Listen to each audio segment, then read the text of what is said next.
প্রিয় দর্শক, আজ আমরা কথা বলবো এমন এক মহাপুরুষকে নিয়ে যাকে স্বয়ং আল্লাহ নিজেই উপাধি দিয়েছিলেন খলিলুল্লাহ বা আল্লাহর বন্ধু,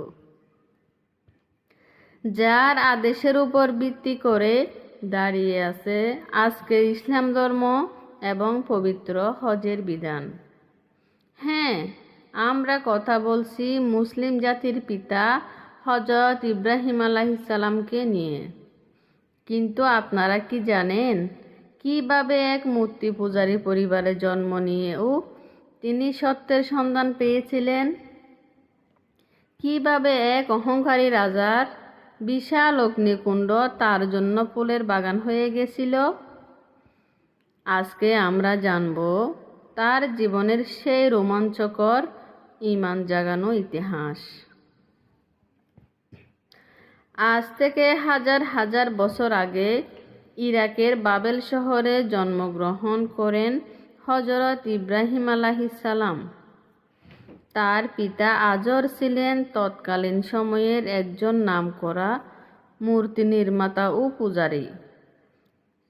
কিন্তু শৈশব থেকে ইব্রাহিমের মনে প্রশ্ন জাগত যে মূর্তি মানুষ নিজের হাতে বানায়, তা কিভাবে মানুষের ভাগ্য নিয়ন্ত্রণ করতে পারে? সত্যের সন্ধানে তিনি এক রাতে আকাশের জ্বলজ্বলে তারা, চাঁদ এবং পরদিন সকালে সূর্যকে দেখে ভাবলেন, এরাই কি তবে সৃষ্টিকর্তা? কিন্তু যখন একে একে চাঁদ, তারা ও সূর্য ডুবে গেল, তিনি বুঝতে পারলেন ধ্বংসশীল কখনো খোদা হতে পারে না। তিনি চিৎকার করে বলে উঠলেন, আমি তার দিকে মুখ ফিরাচ্ছি যিনি আসমান ও জমিন সৃষ্টি করেছেন।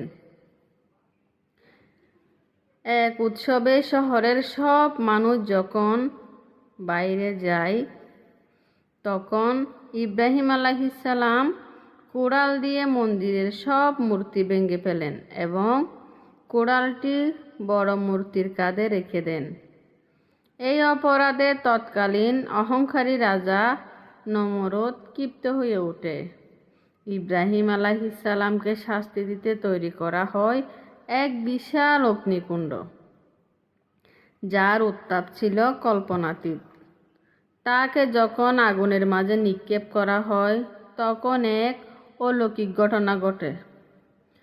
আল্লাহ আগুনকে নির্দেশ দিলেন, হে আগুন, তুমি ইব্রাহিমের জন্য শীতল ও নিরাপদ হয়ে যাও। নমরুদের সেই বিশাল আগুন মুহূর্তেই হযরত ইব্রাহিম আলাইহিসসালামের জন্য একটি আরামদায়ক ফুলবাগানে পরিণত হয়েছিল।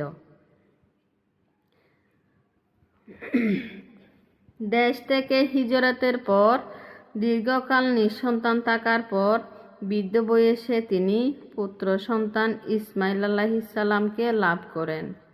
কিন্তু আল্লাহর পরীক্ষা তখনও শেষ হয়নি। আল্লাহর নির্দেশে তিনি তার স্ত্রী হাজেরা ও শিশুকে মক্কার এক জনমানবহীন মরুভূমিতে রেখে আসেন। সেখানে তৃষ্ণার্ত শিশু ইসমাইলের পায়ের আঘাতে অলৌকিকভাবে সৃষ্টি হয় পবিত্র জমজম কূপ।